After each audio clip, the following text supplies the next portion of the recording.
अस्सलाम वालेकुम व्यूअर्स, आप सबको खुशामदीद मेरे चैनल आसान ज़िंदगी में। मुझे यकीन है आप सब अपने घर में साथ खैरियत के साथ होंगे, खुशबाश होंगे और ज़रूर यकीनन मेरी वीडियो का इंतज़ार कर रहे होंगे कि मैं कौन सी वीडियो लेकर आ रही हूँ। आज मैं आपके लिए एक स्पेशल सी वीडियो लेकर आई हूँ।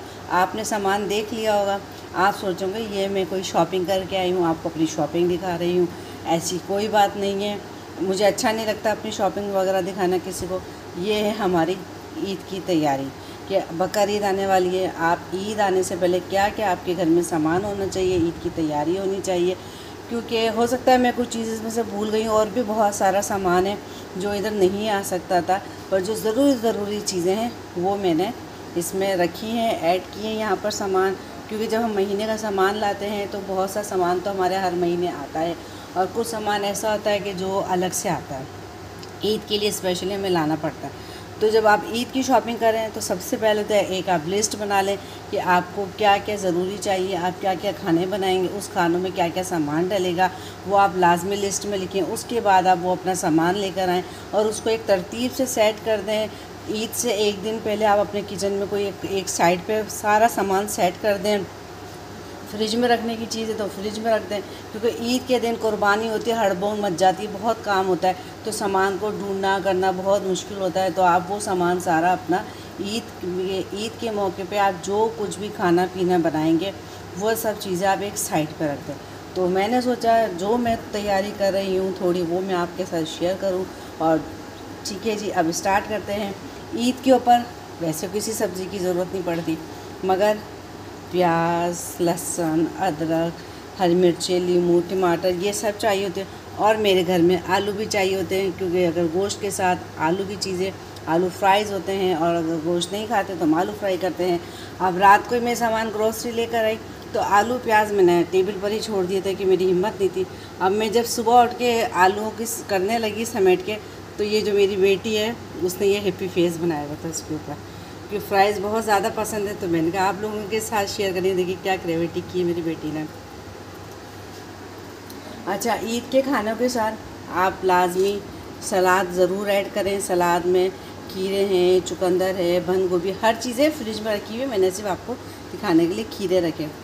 और ईद पे लाजमी नींबू का इस्तेमाल रखें। किसी भी किस्म की जो ड्रिंक्स वगैरह होती हैं, जूसेस होते हैं घर के, वो इस्तेमाल करें। कोशिश करें बाहर के इस्तेमाल नहीं करें, बहुत ज़्यादा नुकसान होते हैं। और बारबेक्यू के लिए कोयला लाजमी होता है, कोयला लाजमी होना चाहिए। अच्छा, अदरक लहसुन जितने भी होते हैं सब कुछ है, मैं पीस के रखने के बहुत ख़िलाफ़ हूँ, क्योंकि जो उनका एक फ़ायदा होता है, फ्लेवर होता है, वो ताज़ा में ही रहता है। तो मैं ये करती हूँ, अदरक लहसुन इस तरीके से छील के धो के अच्छे तरीके से। ये तो टिश्यू पेपर भी देखें ज़रा अलग स्टाइल के हैं, फटते नहीं हैं, कपड़े टाइप के, फ़ौरन इनमें चीज़ सेट रहती है। इस तरीके से लहसुन को छील के हम रख देते हैं। और मैंने आपको दिखाया था मैं जैसे ताज़ा उसी वक्त क्रश करती हूँ, तो मैं वो अपने पास रखती हूँ। और लहसुन अदरक छीला हुआ कटा हुआ होता है, फ़ौरन उसी वक्त में क्रश कर ले। ये देखिए अदरक भी काट के छील के खुश करके साफ़ करके इस तरीके से हम फ्रिज में रख देते हैं, तो ये काफ़ी दिन तक ख़राब नहीं होती। और अगर आपको जो मसाले बनाने हैं वो मसाले भी आप बना के रख सकते हैं। जैसे ये भी मेरा मसाला बना हुआ, ये भी मसाला बना है। और मेरी आदत है ब्राउन प्याज बना के रखने की। ये देखें, ये ब्राउन प्याज है, पिसी हुई कौरमे वगैरह में डलती है, गोला कबाब में डलती है।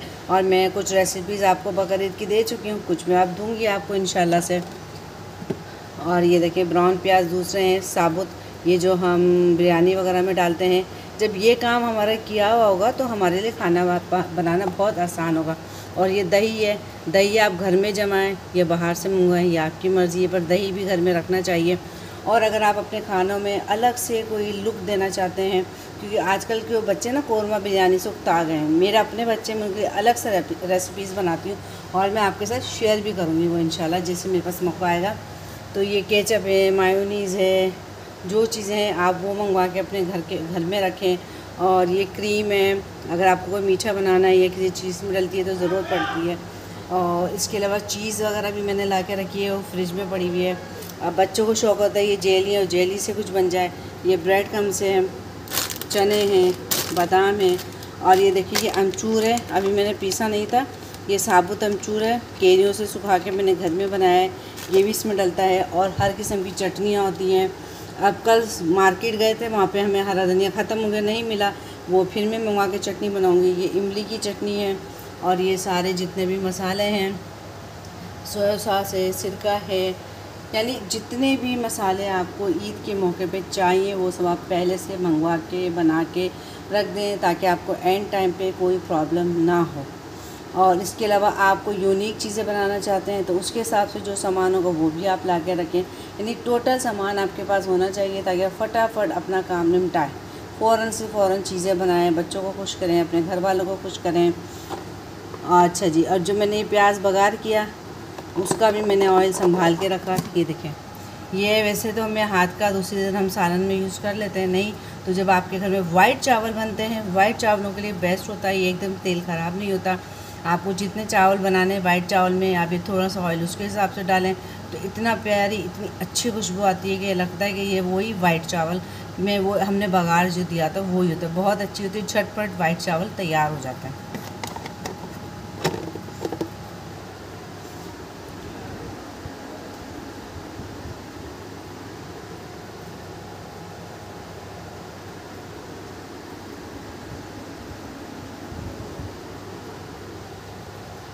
और सबसे एंड में मैं कहूँगी, एक दफ़ा आप अपने फ्रिज की, फ्रीज़र की अच्छे तरीके से सफाई कर लीजिएगा ताकि आपको गोश्त रखने में कोई परेशानी ना हो, क्योंकि जब लाइट जाती है आती है तो बर्फ़ के पहाड़ बन जाते हैं, फिर आपको गोश्त की सेटिंग रखने में मसला होता है।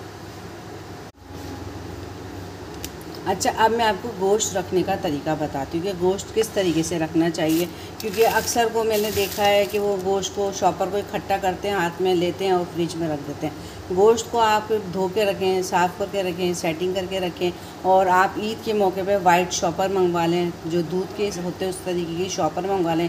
गोश्त को साफ़ सुथरा किया और आप जो भी गोश्त हो उसको इस तरीके से, ऐसे जैसे ये मैंने प्रेस करके रखा है, ऐसे प्रेस करके बर्फ़ की सतह पर सीधा सीधा रखें।